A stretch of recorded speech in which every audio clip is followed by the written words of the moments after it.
Ese ashimwe bene data, ndabasuje mu izina rya Yesu. Imana y'amahoro ikomeze ibane namwe aho muherereye hose mu mpande enye z'isi. Imana ikomeze ibiteho kandi ibaha amahoro itanga.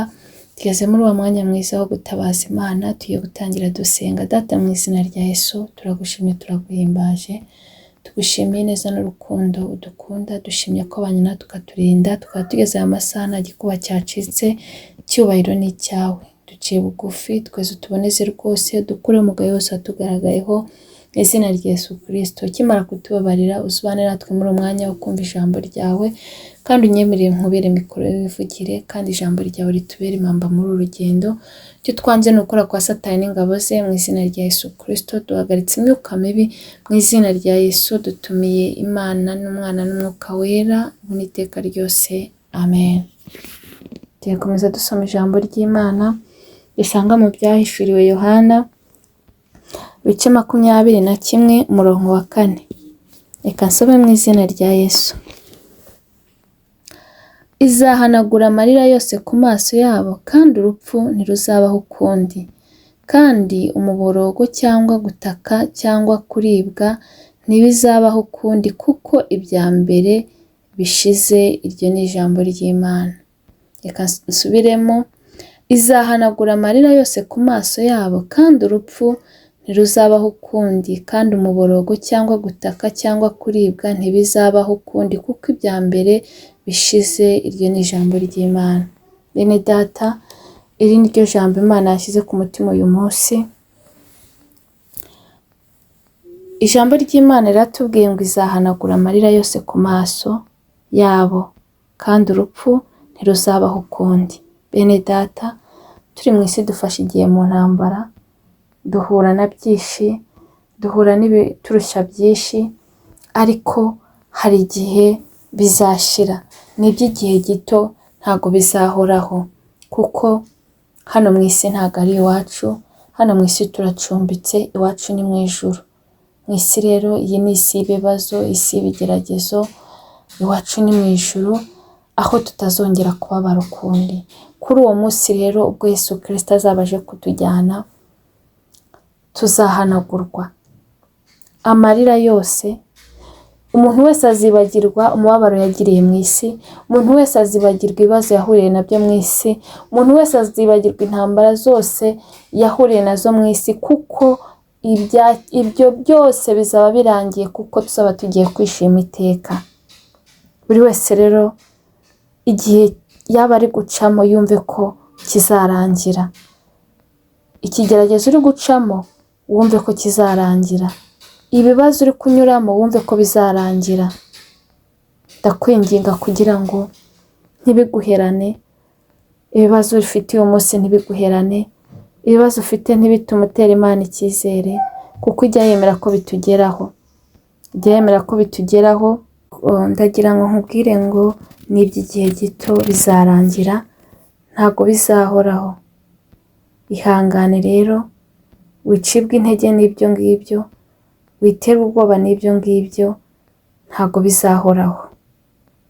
Nta kitagira iherezo, nta kitajya gishira, nta kitajya kirangira.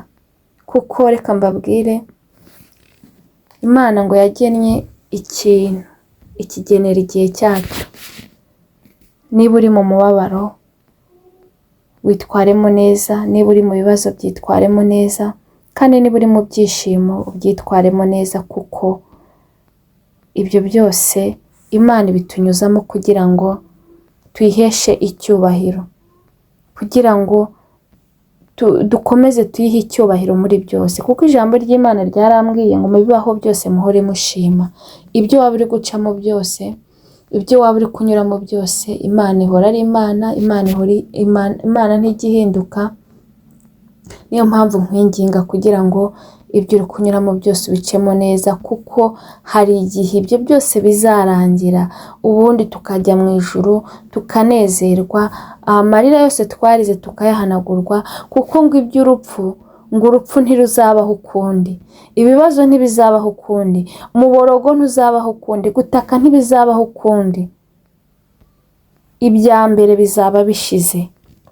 Oh haleluya. Bene data, kugira ngo mukomeze mwiringire Imana, mukomeze muyiringire, kuko Imana ni ubuhungiro bwacu, ni imbaraga zacu, ni umufasha utabura kuboneka mu makuba no mu byago.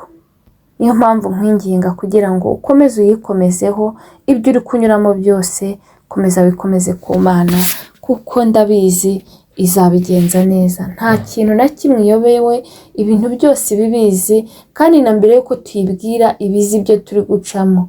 Hari impamvu rero yemera ko uri kunyura muri icyo kigeragezo, hari impamvu yemera kunyura muri ibyo bibazo, nuko hari uko nyine yabigennye. Imana itugirire neza, kandi nubwo uri kubinyuramo ntabwo bizakwica, ntabwo bizaguhitana, ahubwo ni ukugira ngo imirimo y'Imana yerekanirwe muri wowe. Imana itugirire neza, ni ukugira ngo abantu bamenye ko Imana iriho kandi ikora.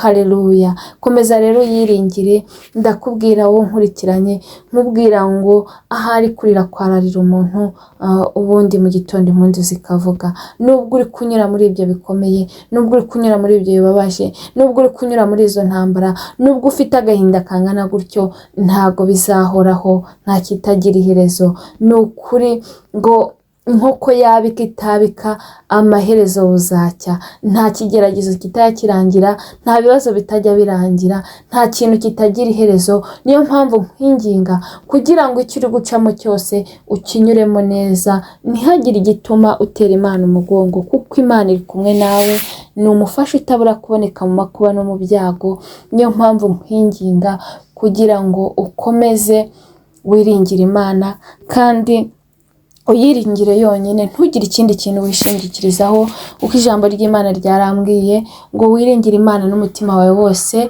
ngo we kwishingikiriza ku buhanga bwawe. Mwene data nkurikiranye, ndagira nkubwire ngo wiringire Imana.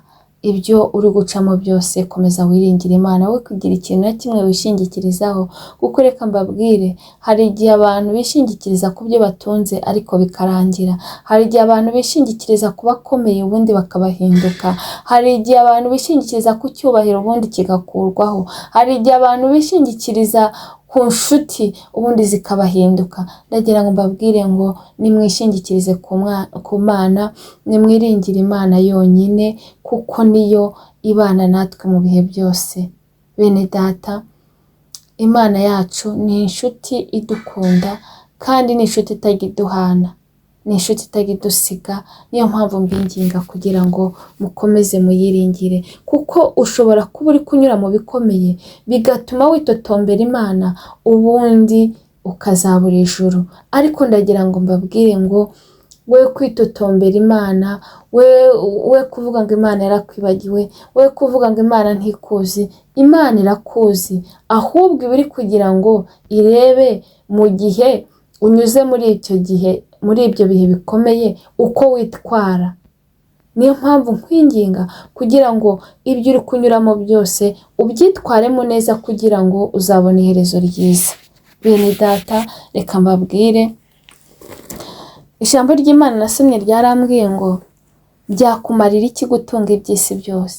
Akenshi abantu batera Imana icyizere kubera ibifatika, kubera ubuzima, ariko ijambo ry'Imana ryarambwiye ngo byakumarira iki gutunga iby'isi byose niwaka ubugingo.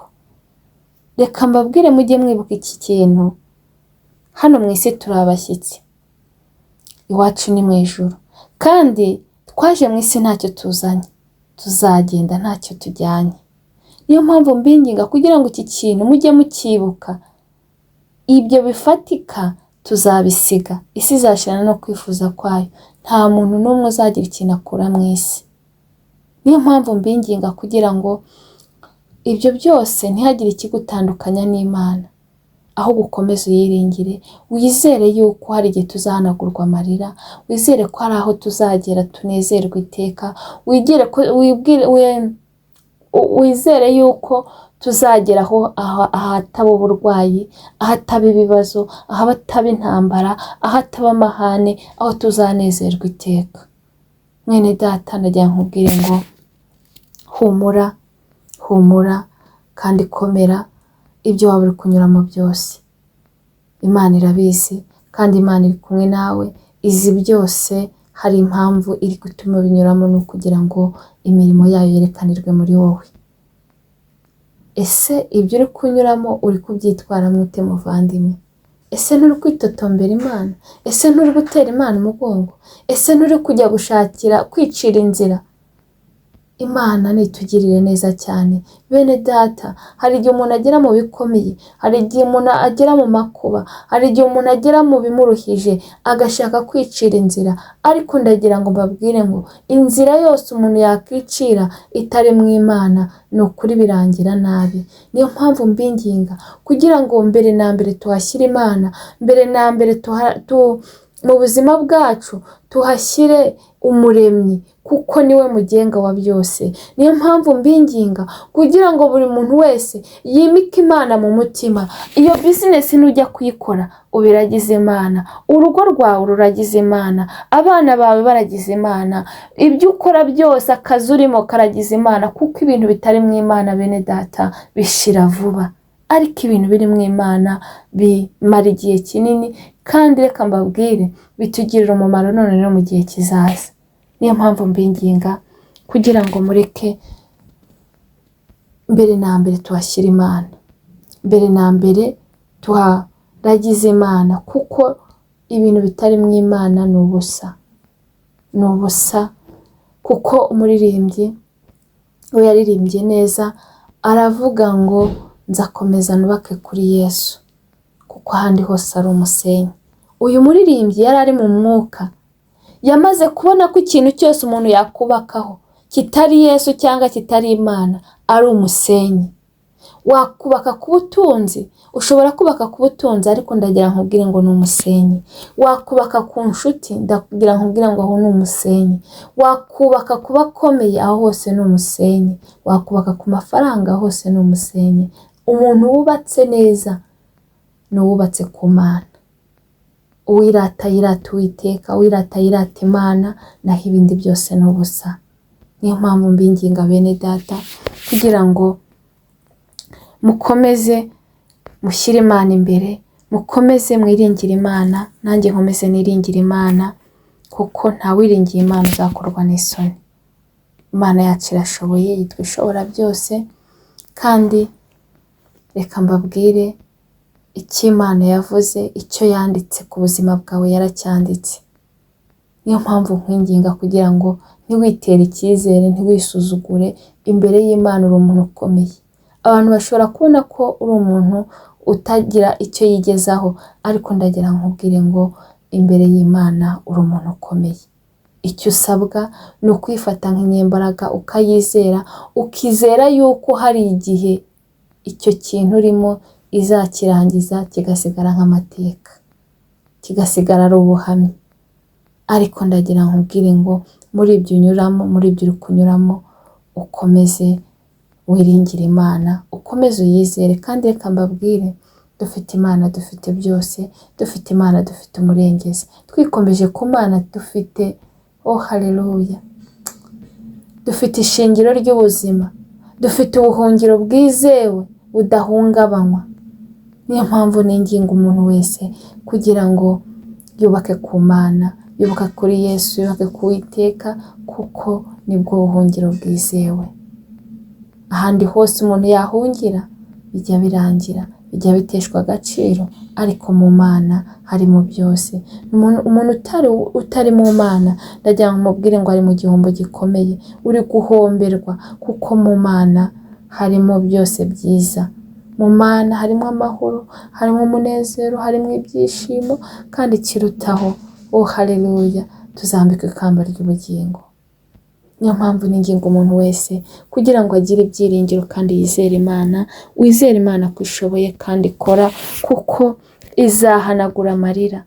Ibyo bihe uri gucamo izabimaraho, bisigara ari amateka.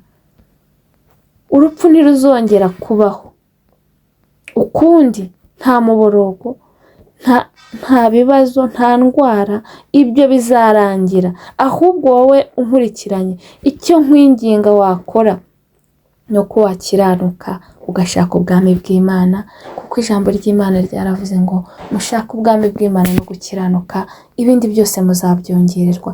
Kiranuka, ushake Imana, uyegere, wongere ibihe byo gusenga, kandi ukora ibyo Imana ishaka, ibindi byose izabirangiza kandi izabigenza neza, kuko irakomeye kandi ntijya yivuguruza kandi ntigihinduka, uko yaririkirana n'ubu niko ikiri, yigirira icyizere. Ndabwira umuntu utari wakira Yesu Kristo nk'umwami n'umukiza w'ubugingo bunkurikiranye kugira ngo amwakire. Umunsi n'uyu, ejo ntuhazi. Mwakire kugira ngo akubere umwami wawe, akubere umuyobozi wawe, kandi umenye ko muri Yesu Kristo niho tubonera ubugingo. Ntabwo uzajya kwa Data atamujyanye, kandi ntabwo uzicuza kugendana nawe, ntabwo uzicuza kumukurikira, ahubwo ni amahitamo meza. Imana ikomeze ibamere umugisha. Reka dushime Imana kubwira ijambo. Data, mu izina rya Yesu, turagushimye, turaguhimbaje, tugushimiye kubwira ijambo ryawe ryiza. Ijambo ryawe ratubwiye ngo tuzahanagurwa amarira. Oh haleluya. Ngo kandi ngo urupfu ntiruzabaho ukundi, imiborogo n'imibabaro ntibizabaho ukundi.